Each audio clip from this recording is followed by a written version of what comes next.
രക്ഷാപ്രവർത്തനങ്ങൾ സംബന്ധിച്ചും ദുരിതാശ്വാസ പ്രവർത്തനങ്ങളുടെ പുരോഗതി സംബന്ധിച്ചും മന്ത്രിസഭാ ഉപസമിതിയിലെ മന്ത്രിമാർ മാധ്യമങ്ങളെ കാണുന്നു. തത്സമയം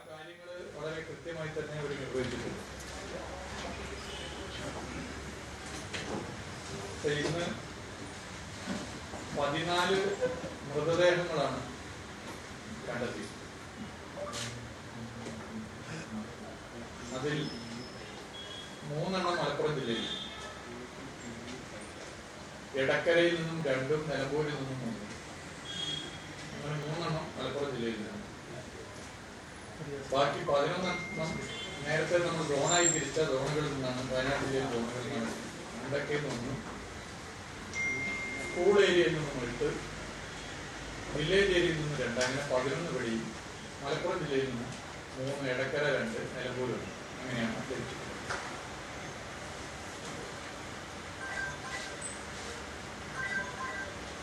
മൊത്തം ഇപ്പോൾ ഡെത്ത് കേസ് 210 ആണ്. Body identified and hand over 119 ആണ്. ഇതിൽ ഡെത്ത് കേസിൽ 210-ൽ സ്ത്രീകൾ 83 ആണ്, പുരുഷന്മാർ 96 ആണ്, കുട്ടികൾ 29 ആണ്. Body identified and hand over 119 ആണ്. തിരിച്ചറിഞ്ഞ് കൈമാറിയത് 119 ആണ്. ഇതിൽ 4 പേർ പടവെട്ടിക്കുന്നിൽ നിന്നും 4 പേരെ ഇന്ന് നമുക്ക് രക്ഷപ്പെടുത്താൻ വേണ്ടി സാധിച്ചിട്ടുണ്ട്. ഇതിൽ ഫോഴ്സിന്റെ ഡിപ്ലോയ്മെന്റ് ഇൻക്ലൂഡിങ് നമ്മുടെ സിവിൽ വോളണ്ടിയേഴ്സ് അടക്കം നമ്മൾ 6 സോണിൽ ഇന്നലെ തിരിച്ചല്ലോ 1374 ആണ്. നമ്മൾ സാധ്യമാകുന്ന എല്ലാ കാര്യങ്ങളും ചെയ്യുന്നുണ്ട്. ഇപ്പോൾ GPS റഡാർ ഉപയോഗിക്കാൻ വേണ്ടി തുടങ്ങി. അതുപോലെ തന്നെ ഇന്നലെ full time drone NIC plus drone വോളണ്ടിയറിന്റെ സഹായത്താൽ ഫുൾ ടൈം എടുത്ത് ഹരിതമിത്ര ആപ്പും അതുപോലെ KSCBയുടെ മറ്റ് സംവിധാനങ്ങൾ ഉപയോഗിച്ചുകൊണ്ട് ഏകദേശം ഈ എഫക്റ്റഡ് ഏരിയയിലെ 60% സർവേ ഇതിലൂടെ ചെയ്യാൻ വേണ്ടി സാധിച്ചു. ഒരു GPR അതുപോലെ തന്നെ ഒരു മാപ്പ് ഇതിന്റെ ഭാഗമായി തയ്യാറാക്കുകയാണ് ഉണ്ടായിരുന്നത്. പിന്നെ ക്യാമ്പാണ്. ക്യാമ്പ് വളരെ പ്രധാനപ്പെട്ടതാണ്, നമുക്കൊക്കെ അറിയാം. ക്യാമ്പിൽ പൊതുവെ നല്ല നിലയിലുള്ള ശ്രദ്ധയും ചിട്ടയോടെയുള്ള പ്രവർത്തനവുമാണ് പൊതുവെ നടത്തുന്നത്. ഇപ്പോൾ ക്യാമ്പിൽ 597 കുടുംബങ്ങളാണ് ഉള്ളത്. ചൂരൽമലയുമായി ബന്ധപ്പെട്ട ക്യാമ്പുകളുടെ കാര്യമാണ് ഞാനിവിടെ ചൂണ്ടിക്കാട്ടുന്നത്. 17 ക്യാമ്പുകളുണ്ട്. അതിൽ പുരുഷന്മാർ 829, സ്ത്രീകൾ 897, കുട്ടികൾ 576 ആണുള്ളത്. പുരുഷന്മാർ 829, സ്ത്രീകൾ 897, കുട്ടികൾ 576.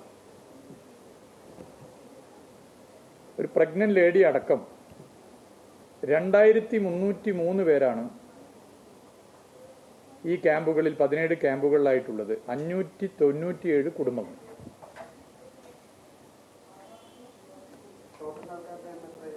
ടോട്ടൽ ആൾക്കാർ 2303.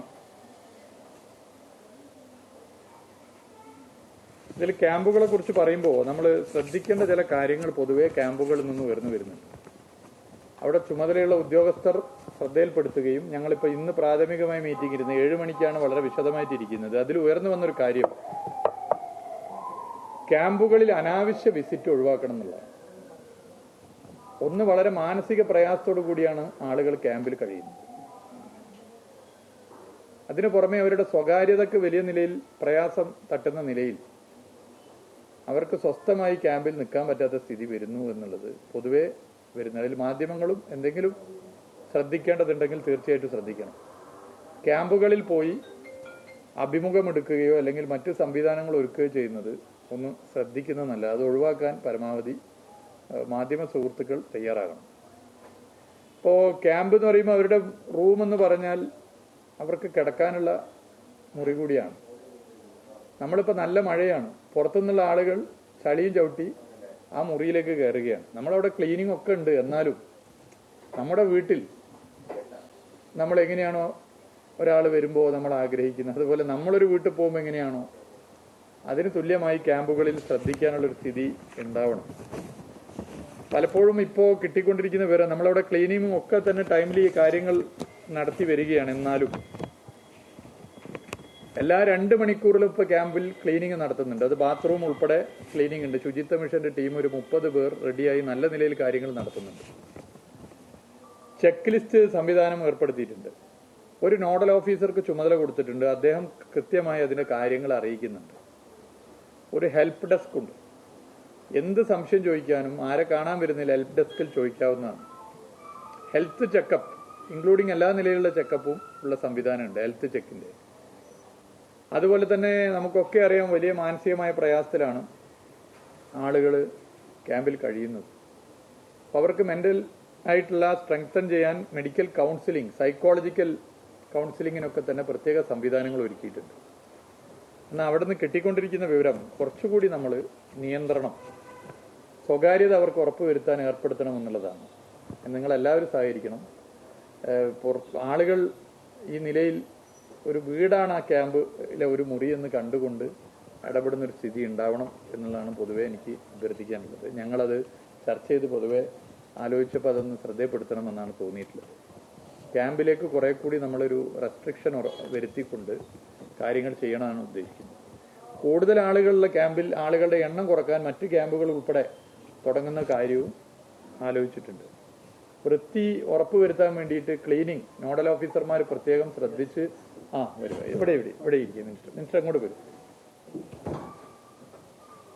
നോഡൽ ഓഫീസർമാർ പ്രത്യേകം ശ്രദ്ധിച്ച് അതിന്റെ കാര്യങ്ങൾ ചെയ്യേണ്ടതുണ്ട് എന്നുള്ളതാണ് പൊതുവെ ചൂണ്ടിക്കാട്ടാനുള്ളത്. അപ്പോൾ ക്യാമ്പിന്റെ കാര്യത്തിൽ ഇത്തരം കാര്യങ്ങൾ പൊതുവെ ശ്രദ്ധിച്ച് മുന്നോട്ട് പോകണം.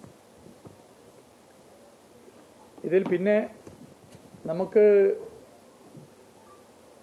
മറവ് ചെയ്യാൻ വേണ്ടി നേരത്തെ നമ്മൾ പറഞ്ഞ കാര്യങ്ങളാണ്. അതിന് ഏകദേശം 9.25 ഏക്കർ സ്ഥലം വിവിധ ഇടങ്ങളിലായിട്ട്, അതിന്റെ ഡീറ്റെയിൽസിലേക്ക് ഞാൻ പോകുന്നില്ല. കൽപ്പറ്റ മുനിസിപ്പാലിറ്റി, വൈത്തിരി, മുട്ടിൽ തുടങ്ങി നേരത്തെ അറിയിപ്പ് കിട്ടിയതാണല്ലോ.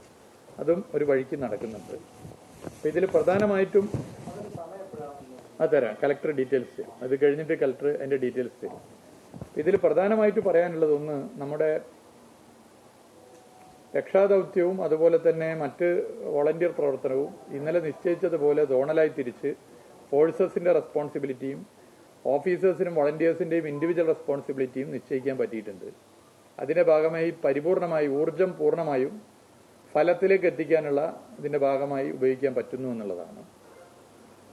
ഇപ്പോൾ ഈ കണ്ടെത്തിയ ബോഡിയും മറ്റു കാര്യങ്ങളും വെച്ച് തന്നെ പൊതുവെ കരുതുന്നത്. അത് നമുക്ക് ഇനിയും തുടരണം. ഈ സംവിധാനം തന്നെ ഇന്നലെ മീറ്റിംഗ് ചേർന്ന് ഞങ്ങൾ എല്ലാ ഫോഴ്സിന്റെ ഡിപ്പാർട്ട്മെന്റ് ഹെഡ്സിന്റെ ഒഫീഷ്യൽസിന്റെയും മീറ്റിംഗ് വെച്ചുകൊണ്ട് എടുത്ത തീരുമാനം അത് ഫലപ്രദമായി മുന്നോട്ട് പോകുന്നുണ്ട്.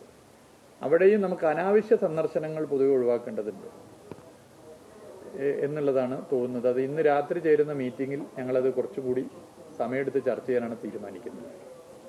സന്ദർശനം പൊതുവെ നമ്മൾ നോക്കി ഇപ്പം ആളുകൾ സ്ഥലം കാണാൻ വരുന്നൊരു സ്ഥിതി പോലെ ആകരുത്. വോളണ്ടിയർ പ്രവർത്തനത്തിന് വരുന്നവർ ആ നിലയിൽ വരുന്നൊരു സ്ഥിതിയും പൊതുവെ ഉണ്ടാക്കണം എന്നുള്ളതാണ്. അത് അവിടെയുള്ള പൊതു അഭിപ്രായത്തിന്റെ ഭാഗമായി. എന്നാൽ അതിലും പ്രധാനം ക്യാമ്പുമായി ബന്ധപ്പെട്ടാണ്. ക്യാമ്പിൽ ഞാനീ പറഞ്ഞ പ്രശ്നം ഒന്ന് നമ്മളെല്ലാവരും കൂടി ഇരുന്ന് ചർച്ച ചെയ്യപ്പെടേണ്ട പ്രശ്നമാണ് എന്നുള്ളതും അതും ഒരു ഇന്നത്തെ മീറ്റിംഗിൽ പൊതുവെ ഞങ്ങൾ ചർച്ച ചെയ്താണ് ഈ കാര്യങ്ങൾ. ഇതാണ് പൊതുവെ ഇന്ന് നടന്ന കാര്യങ്ങളുമായി ബന്ധപ്പെട്ട് പറയാനുള്ളത്. ബാക്കി 2 മന്ത്രിമാർ പറയും. നിങ്ങൾ ചോദിച്ചോ? എന്നിട്ട് പറയും. അത് DC ഒന്ന് വിശദമായി കൊടുത്തേക്ക്. പറഞ്ഞു. നമസ്കാരം. ഇതുവരെ നമുക്ക് ഡെത്ത് കേസസ് നമ്മൾ ബോഡീസ് നമുക്ക് കിട്ടിയത് 210 സാർ നേരത്തെ പറഞ്ഞു. Body identified and hand over 119. So അതിനുശേഷം നമുക്ക് അൺഐഡന്റിഫൈഡ് ബോഡീസ് എന്തെങ്കിലും ഉണ്ടെങ്കിൽ നമ്മളത് മറവ് ചെയ്യാനുള്ള ഒരു SOP നമ്മൾ തയ്യാറാക്കിയിട്ടുണ്ട്. സോ സോ അതിന്റെ ഫസ്റ്റ് നമ്മൾ ബോഡി മോളിൽ എന്തെങ്കിലും മാർക്സ് ഉണ്ടോ, പിന്നെ അവരുടെ ഫോട്ടോ അടക്കം നമ്മൾ സൂക്ഷിച്ചു വെക്കും. ബോഡി ഐഡന്റിഫിക്കേഷൻ ചെയ്യാത്ത രീതിയിൽ എന്തെങ്കിലും ഉണ്ടെങ്കിൽ ബോഡീന്റെ മാർക്സും പിന്നെ ഒരു DNA അനാലിസിസ് കൃത്യമായിട്ട് നമ്മൾ ചെയ്യും. പിന്നെ എന്തെങ്കിലും ഈ ചെയിനോ അങ്ങനെ എന്തെങ്കിലും ഉണ്ടെങ്കിൽ ആ മാർക്സും കൂടി നമ്മൾ കൃത്യമായിട്ട് രജിസ്റ്ററിൽ നമ്മൾ എഴുതിട്ട് സീരിയൽ നമ്പർ ഉൾപ്പെടുത്തിട്ട് അവിടെ കിട്ടുന്ന അവശേഷങ്ങളെല്ലാം അതിൽ സൂക്ഷിച്ചിട്ട് നമ്മൾ ലോക്കൽ ഹെൽത്ത് ഗവൺമെന്റിന്റെ മുമ്പാകെ, ലോക്കൽ ഹെൽത്ത് ഗവൺമെന്റ് പറഞ്ഞാൽ പഞ്ചായത്തിന്റെ ആരെങ്കിലും ഒരു പ്രതിനിധിയുടെ മുമ്പാകെ, ലോക്കലായിട്ടുള്ള ആൾക്കാരുടെ മുമ്പാകെ നമ്മൾ മറവ് ചെയ്യും. അത് ചെയ്യുന്ന മുമ്പേ ജില്ലാ കളക്ടർ പ്രൊസീഡിംഗ് ചെയ്യണം. അത് ഡിസ്ട്രിക്ട് മെഡിക്കൽ ഓഫീസറും പിന്നെ നമ്മുടെ പോലീസ് ഡിപ്പാർട്ട്മെന്റിന്റെ ആൾക്കാരും ലോക്കൽ ഹെൽത്ത് ഗവൺമെന്റിന്റെ ആൾക്കാരും എല്ലാവരുടെ സമക്ഷത്തിൽ ഒരു മീറ്റിംഗ് കൂടിയിട്ട് ഇങ്ങനെയുള്ള ഒരു ബോഡി നമുക്ക് കിട്ടിയിട്ടുണ്ട്, അത് ഐഡന്റിഫൈ ചെയ്യാൻ നമുക്ക് പറ്റുന്നില്ല. സോ നമുക്ക് അങ്ങനെ ഒരു കേസ് വന്നിരുന്നു, മാഗോട്സ് വരാൻ തുടങ്ങി. അത് നമുക്ക് ഭയങ്കര ബുദ്ധിമുട്ടാണ്. സോ അത് നമ്മൾ ഡിസൈഡ് ചെയ്തിട്ട് പ്രൊസീഡിങ്സ് ആക്കിയിട്ട് ഈ SOP കൃത്യമായിട്ട് നമ്മൾ ഫോളോ ചെയ്തിട്ട് മറവ് ചെയ്യാനുള്ള സംവിധാനമാണ് നമ്മൾ തയ്യാറാക്കിയിട്ട് വെച്ചിരിക്കുന്നത്. ഇതിനെ CM തലത്തിലെ നമ്മൾ ഡിസ്കഷൻസ് ചെയ്തിട്ട് അനുവാദം വാങ്ങിയിട്ടുണ്ട്. പിന്നെ അതിന് വേണ്ടി കുറച്ച് ബറിയൽ ഗ്രൗണ്ട്സ് നമ്മൾ ഐഡന്റിഫൈ ചെയ്തിട്ട് കൊടുത്തിട്ടുണ്ടായിരുന്നു ബേസ്ഡ് ഓൺ റിലീജിയസ് ഫെയ്ത്ത്. പക്ഷേ ഈ അൺഐഡന്റിഫൈഡ് ബോഡീസ് വരുമ്പോൾ നമ്മൾ അതിനു വേണ്ടി 8 സ്ഥലങ്ങളിൽ നമ്മൾ സ്ഥലം ഐഡന്റിഫിക്കേഷൻ ചെയ്തിട്ടുണ്ട്. കൽപ്പറ്റ, വൈത്തിരി, മുട്ടിൽ, കണിയാമ്പെട്ട, പടിഞ്ഞാറത്തറ, തൊണ്ടർനാട്, എടവക്ക, മുല്ലൻകുടി, ഇത്ര സ്ഥലങ്ങളിൽ നമ്മൾ ലാൻഡ് ഐഡന്റിഫൈ ചെയ്തിട്ട് വെച്ചിട്ടുണ്ട്.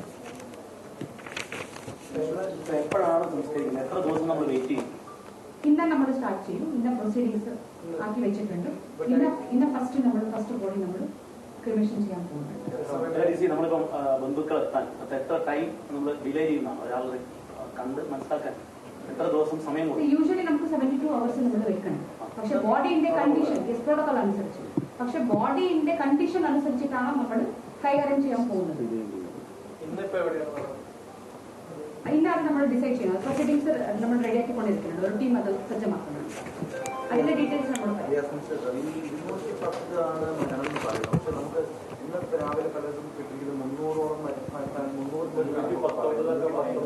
അല്ല, അത് നമ്മളിപ്പോ ഔദ്യോഗികമായിട്ടുള്ള കാര്യം പറഞ്ഞു. കണക്ക് പലതും പറയുന്നുണ്ട്. ബോഡി പാർട്സ് ഉൾപ്പെടെ പറയുന്നുണ്ട്. അതെ അതെ അതെ, അത് നമ്മളിപ്പോ കണക്കിൽ എടുത്തിട്ടില്ല. ബോഡി പാർട്സിൻ്റെത് ഈ കണക്കിൽ പെടുത്തിയിട്ടില്ല.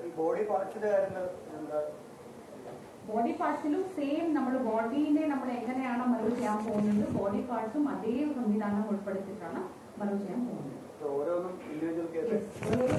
കേസായിട്ട് നമ്മൾ ബിക്കോസ് ഏറ്റവും ലാസ്റ്റ് റൈറ്റ്സ് ആണ് കൊടുക്കുന്നത്.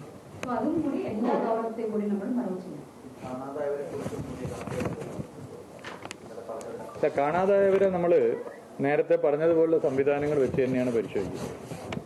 ഒന്ന് നേരത്തെ പറഞ്ഞല്ലോ, റേഷൻ കാർഡിലെ മൊത്തം ടോട്ടൽ നമ്പർ എടുത്തുകൊണ്ട് അത് പരിശോധിക്കും. ഞാൻ അതിന്റെ ഡീറ്റെയിൽസ് പറഞ്ഞുതരാം.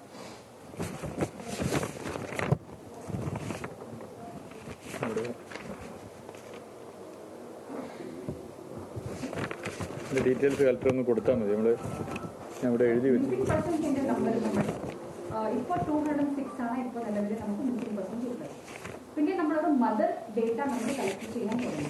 അത് നമ്മൾ സ്റ്റാർട്ട് ചെയ്തത് റേഷൻ കാർഡിന്റെ എണ്ണമാണ്. ഇപ്പൊ 218 അല്ലേ മിസ്സിംഗ് അല്ലേ? അതെ. റേഷൻ കാർഡിന്റെ എടുത്തു. അതുപോലെ ആശാ വർക്കർമാരുടെ വെരിഫിക്കേഷൻ. അതിന് പുറമെ ഇപ്പോൾ 218 മിസ്സിംഗ് ആണ് റേഷൻ കാർഡ്. ഞാൻ ആ ഡേറ്റ എടുക്കുകയായിരുന്നു. അപ്പോൾ ഈ 218 മിസ്സിംഗ് ആശാ വർക്കർമാരുടെ വെരിഫിക്കേഷൻ ഒന്ന് ക്രോസ് ചെക്ക് ചെയ്യുന്നു. ടൂറിസ്റ്റുകൾ ഉണ്ടോ എന്നുള്ള DTPC വഴി ഒരു പരിശോധന, ടൂറിസ്റ്റുകൾ ഉണ്ടാവില്ല, ആ പരിശോധന അങ്ങനെ നടക്കുന്നു. അതിഥി തൊഴിലാളികളുടെ കണക്കും ഒന്ന് ക്രോസ് ചെക്ക് ചെയ്ത് നമ്മൾ പോകുന്നു. അങ്ങനെയാണ് ഇപ്പോൾ കണക്കാക്കുന്നത്. ഇതിന് പുറമെ ഇപ്പോൾ ഓരോ ക്യാമ്പിൽ നിന്നും കിട്ടുന്ന വിവരങ്ങളുണ്ടല്ലോ, സ്വാഭാവികമായിട്ടും ക്യാമ്പിൽ നിന്നും ആശുപത്രിയിൽ നിന്നും കിട്ടുന്ന വിവരങ്ങൾ അതുൾപ്പെടെ നമ്മൾ നോക്കുന്നുണ്ട്. അങ്ങനെയാണ് ഇപ്പോൾ എടുക്കുന്നത്. മറ്റു സ്ഥലങ്ങളിൽ ജാഗ്രത പാലിക്കാൻ വേണ്ടിയിട്ടുണ്ടോ? കോട്ടത്തറ, ലക്കിടി, മണിക്കുന്ന്, അവിടുത്തെ ആൾക്കാരെ കൃത്യമായിട്ട് വിവരം അറിയാണ്ട് ഒരു പാനിക് ആവുന്നുണ്ട്. അപ്പൊ DC റിപ്പോർട്ട് കഴിഞ്ഞിട്ടുണ്ടാകുമല്ലോ. അപ്പൊ അതിനെ പറ്റിയുള്ള ശരിയായിട്ടുള്ള വിവരം അവിടെ കൊടുത്തില്ലെങ്കിൽ ആൾക്കാരെ വീട് ഒഴിഞ്ഞു പോകുന്ന നമുക്ക് ഇങ്ങനെ ഒരു വലിയ ഒരു ദുരന്തം സംഭവിക്കുമ്പോൾ ഒരു പാനിക് ആയിട്ട് ആൾക്കാർ ഉണ്ടാവും. അത് സഹജമാണ്. പക്ഷെ നമ്മൾ കൃത്യമായിട്ട് എവിടെയൊക്കെ നമുക്ക് വൾനറബിൾ ലൊക്കേഷൻസ് ഉണ്ടോ അവിടെ നിന്നും ആൾക്കാരെ മാറ്റി പാർപ്പിച്ചിട്ടുണ്ട്. അതിനു വേണ്ടിയാണ് നമുക്ക് സർ നേരത്തെ പറഞ്ഞ 17 ക്യാമ്പ്സ് ആണ്. അത് ലാൻഡ് സ്ലൈഡ് സംബന്ധിച്ചിട്ടുള്ള ക്യാമ്പ്സ് മാത്രമാണ് ഇവിടുത്തെ മാത്രം, അതല്ലാതെ വയനാട് വേറെ ഉണ്ട് മൊത്തം. അതല്ലാതെ 94 ക്യാമ്പ്സ് നമ്മൾ തുടങ്ങിയിട്ടുണ്ട് വയനാട്ടിൽ. 9,000-ൽ ആൾക്കാരാണ്, 10,000 ഓൾമോസ്റ്റ് 10,000 ആൾക്കാരും ക്യാമ്പ്സിലുണ്ട്. വൾനറബിൾ ലൊക്കേഷൻസിലുള്ള ആൾക്കാരെ നമ്മൾ ഇമ്മീഡിയറ്റ് ആയിട്ട് മാറ്റി പാർപ്പിക്കുന്നുണ്ട്. ഇന്നലെ വൈകിട്ട് നവോദയ സ്കൂളിന്റെ പുറകിൽ ചെറിയതായിട്ട് എന്താ വെള്ളം കണ്ടു, ഇമ്മീഡിയറ്റ് ആയിട്ട് നമ്മൾ കുട്ടികളെ ഷിഫ്റ്റ് ചെയ്തു. അതെ, അവിടെ അടുത്തുള്ള MRS 3000-ഓളം കുടുംബങ്ങൾ ക്യാമ്പിലുണ്ട് വയനാട് മൊത്തം. അതെ, 2,986 9,910 മൊത്തം. ഞാൻ പറഞ്ഞത് മേപ്പാടി പഞ്ചായത്തിലെ 1-ാം വാർഡ് പ്രത്യേകിച്ചാണ്, മണിക്കുന്ന് മലയുടെ താഴ്വാർഡ്.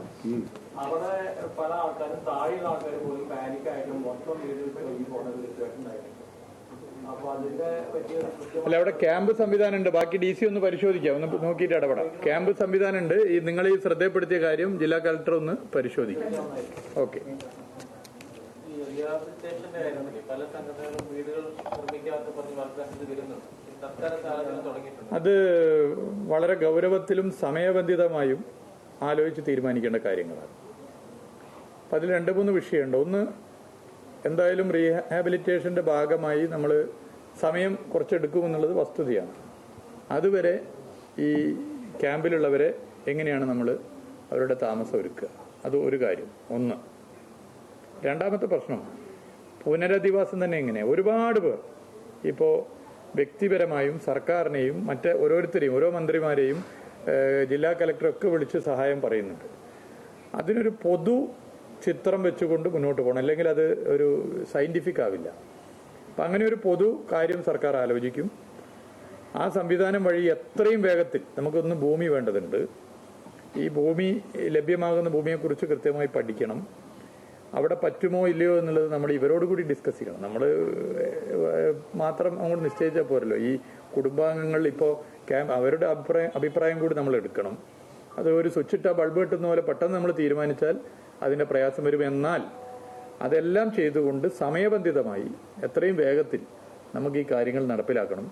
അത് ഞങ്ങളിപ്പോൾ ശശീന്ദ്രൻ മിനിസ്റ്റർ ഉണ്ട്, റവന്യൂ മന്ത്രി ഉണ്ട്, അതുപോലെ കേളു മിനിസ്റ്റർ ഉണ്ട്. ഞങ്ങൾ അതിനെക്കുറിച്ച് മുഖ്യമന്ത്രിയുമായിട്ടും ചർച്ച ചെയ്യും. ജില്ലാ കലക്ടറും ഇതിന്റെ ചുമതലയുള്ള ഉദ്യോഗസ്ഥരായിട്ട് ചർച്ച ചെയ്യും. അത് മറ്റ് ജനപ്രതിനിധികളായിട്ട് ചർച്ച ചെയ്യും. നിങ്ങൾ ഓരോരുത്തരും, ഇപ്പോൾ മാധ്യമ സ്ഥാപനങ്ങൾ ഉൾപ്പെടെ അതിന് സഹായം നൽകാൻ തയ്യാറായിട്ടുണ്ട്. വ്യക്തികൾ തയ്യാറായിട്ടുണ്ട്, ഗ്രൂപ്പുകൾ തയ്യാറായിട്ടുണ്ട്, പല പല സംഘടനകൾ തയ്യാറായിട്ടുണ്ട്. കോഴിക്കോട് നഗരത്തിൽ നിന്ന് ഒരുപാട് പേർ ഇപ്പോൾ തയ്യാറായി ഇന്നലെയായിട്ട് വിളിച്ചിട്ടുണ്ട്. കാരണം അവർ പലരും ബിസിനസ്സും മറ്റു ബന്ധങ്ങളും വയനാട് ജില്ലയായിട്ട് ബന്ധപ്പെട്ടിട്ടുണ്ട്.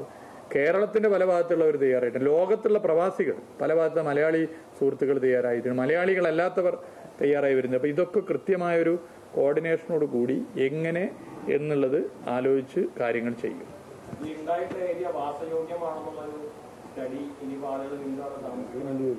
അല്ല, അത് നമുക്ക് ആലോചിക്കേണ്ട കാര്യങ്ങളാണ്.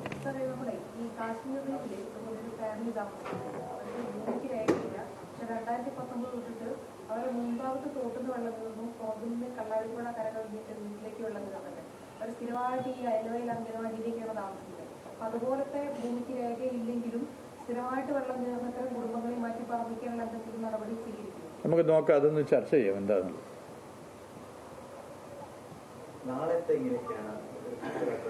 ഒന്ന് ഇന്നലെ വൈകുന്നേരം ഞങ്ങൾ ഹയർ ഒഫീഷ്യൽസ് നടത്തിയ മീറ്റിംഗിൽ എടുത്ത തീരുമാനം വിജയകരമായിരുന്നു. വളരെ സിസ്റ്റമാറ്റിക് ആയിരുന്നു. ആ സംവിധാനം തന്നെ നാളെയും തുടരും. അതിപ്പോൾ മാറ്റേണ്ട ഒരു ആവശ്യം വരുന്നില്ല. കുറച്ച് ദിവസം അതേ സംവിധാനം തന്നെ തുടരാനാണ് ഉദ്ദേശിക്കുന്നത്. അത് ഒരു ഫലപ്രദമാണ് എന്നാണ് പൊതു അഭിപ്രായം. പൊതുവേ നല്ല ഒരു നിലയാണുള്ളത്. ബാക്കി എന്തെങ്കിലും പുതിയ കാര്യങ്ങൾ ആഡ് ചെയ്യേണ്ടത് ഇന്ന് 7 മണിക്ക് ഞങ്ങൾ ഇരിക്കുന്നുണ്ട്. അത് ആലോചിച്ച് ചെറിയ ചില മാറ്റങ്ങളെ ഉണ്ടാവും, അത് ആലോചിച്ച് ചെയ്യാവുന്നതാണ്.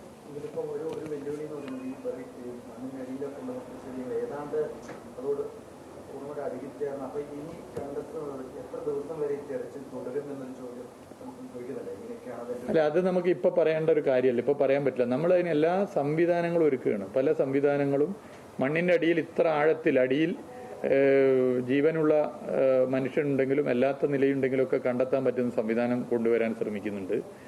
മറ്റു ചില സംവിധാനങ്ങളുണ്ട്. സാധ്യമാകുന്ന എല്ലാ കാര്യങ്ങളും ഇതുമായി ബന്ധപ്പെട്ട് ചെയ്യും.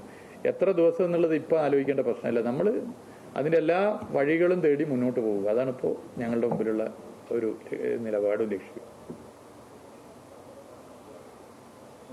ഓക്കെ. രാഹുൽ ഗാന്ധിയാണ് അല്ല, അതിൽ വേറെ പ്രത്യേകതയൊന്നും. രാഹുൽ ഗാന്ധി നമ്മുടെ രാജ്യത്തെ പ്രതിപക്ഷ നേതാവാണ്. അദ്ദേഹം ഇവിടുത്തെ നേരത്തെ MP ആയിരുന്നു. ഇപ്പോൾ MP സ്ഥാനത്ത് തൽക്കാലം മാറിയ സാഹചര്യം നിങ്ങൾക്കറിയാം. അതിൻ്റെ അടുത്ത് ഞങ്ങൾ ചൂരൽമലയിൽ ഞങ്ങളൊക്കെ ഉണ്ട്. അപ്പോൾ അദ്ദേഹം അവിടെ ഉണ്ട് എന്ന് പറഞ്ഞാൽ സ്വാഭാവികമായിട്ടും അദ്ദേഹത്തെ ഒന്ന് പോയി കണ്ടു എന്ന് മാത്രമല്ല, അപ്പൊ അദ്ദേഹത്തിന് ചിലത് സംസാരിക്കാം എന്ന് പറഞ്ഞ് ഞങ്ങൾ അതാ നിങ്ങൾ ചോദിക്കാൻ കാരണം അടച്ചിട്ടോ. അപ്പോൾ അത് ഇരുന്ന് അടച്ച് അദ്ദേഹത്തിനോട് സ്വാഭാവികമായിട്ടും ഇതിൽ പ്രവർത്തനത്തിൽ അദ്ദേഹത്തിന് എന്തെങ്കിലും നിർദ്ദേശം ഉണ്ടോ എന്നുള്ളത് ചോദിച്ചു.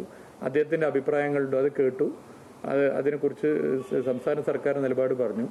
ഇതിൽ നമുക്ക് കൈകോർക്കാവുന്ന എല്ലാവരുമായി കൈകോർക്കണം. അതിൽ മറ്റൊരു രീതിയും സംസ്ഥാന സർക്കാരിനെ സംബന്ധിച്ചിടത്തോളം ഇല്ല.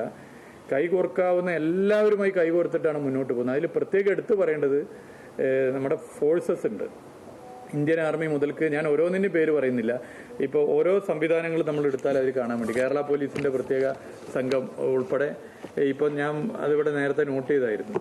നല്ല നിലയിൽ ഇടപെട്ട ഓരോ സംഘങ്ങളിലും. അപ്പോൾ ഒന്ന് മാത്രം പറഞ്ഞാൽ അത് വലിയ ബുദ്ധിമുട്ടാവും എന്നുള്ളത് കൊണ്ട് ഞാൻ പറയുന്നില്ല. വിവിധ സംഘങ്ങൾ ഇതുമായി ബന്ധപ്പെട്ട് പ്രവർത്തിച്ചു.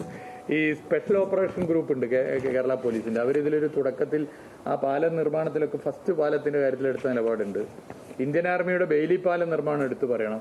ഫയർഫോഴ്സ് ഉണ്ട്, നേവി ഉണ്ട്, അതുപോലെ കോസ്റ്റ് ഗാർഡ് ഉണ്ട്, എല്ലാവരും ഉണ്ട്. ഞാൻ ഒരാളെയും വിട്ടുപോകുന്നില്ല.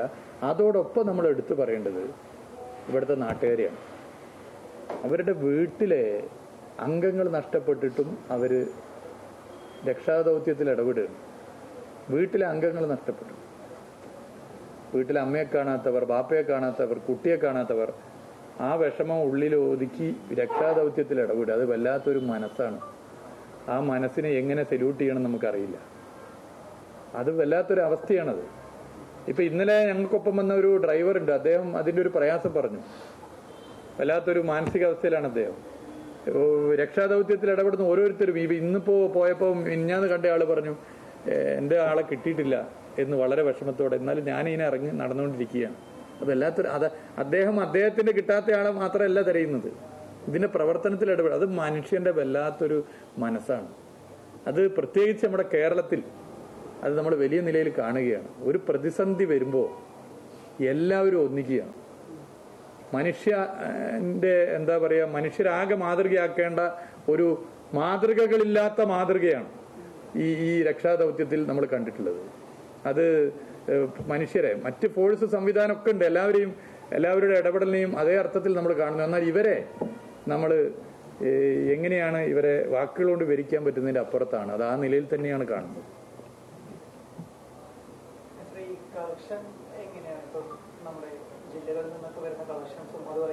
അല്ല, അത് പറഞ്ഞല്ലോ, കളക്ടറേറ്റ് ബന്ധപ്പെട്ട് ഇപ്പൊ നമ്മൾ വയനാട് ജില്ല മാത്രം കേന്ദ്രീകരിച്ചാണ് കാര്യങ്ങൾ. പിന്നെ CMDRF-ലേക്കുള്ള പ്രവൃത്തിയും മറ്റോ നടക്കുന്നുണ്ട്.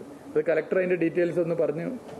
റിലീഫ് സെന്റർ നമ്മൾ ഓപ്പൺ ചെയ്തിട്ടുണ്ട്. സെന്റ് മേരീസ് കോളേജാണ് നമ്മൾ അതിന്റെ collection centre, relief collection centre. അവിടെ ഒരു നോഡൽ ഓഫീസറിനെ നമ്മൾ വെച്ചിട്ടുണ്ട്.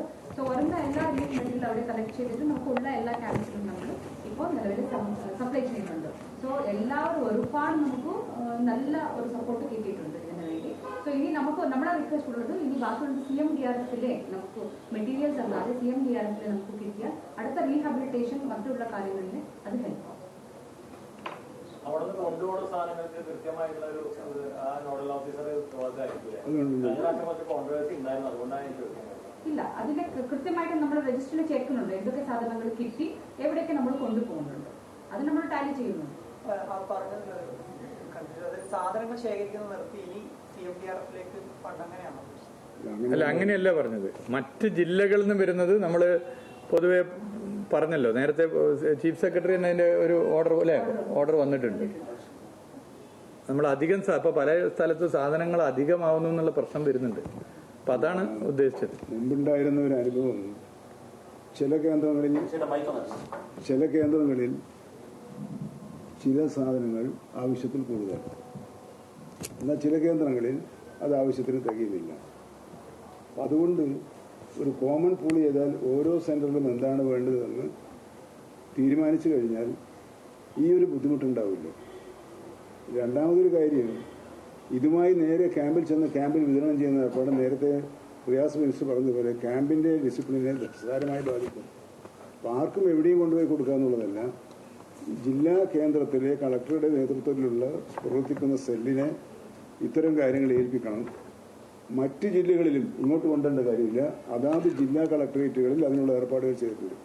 അപ്പോൾ അത് ആ രൂപത്തിൽ ചെയ്താൽ ചിലപ്പോൾ ഇന്ന സ്ഥലത്തായിരിക്കും ഇത് വേണ്ടി വരിക. അപ്പോൾ ഇവിടെ സെൻറ്ററിലേക്ക് ഒരു കോള് കിട്ടിയാൽ നമുക്ക് ഇവിടെ നിന്ന് അങ്ങോട്ടേക്ക് അയക്കാൻ പറ്റും. അതേസമയത്ത് മറ്റൊരു ക്യാമ്പിൽ നിന്ന് എടുത്തങ്ങോട്ടേക്ക് കൊണ്ടു കൊടുക്കുക എന്ന് പറഞ്ഞാൽ അത് പലതരം കൺഫ്യൂഷൻ ഉണ്ടാക്കുകയും ചെയ്യും.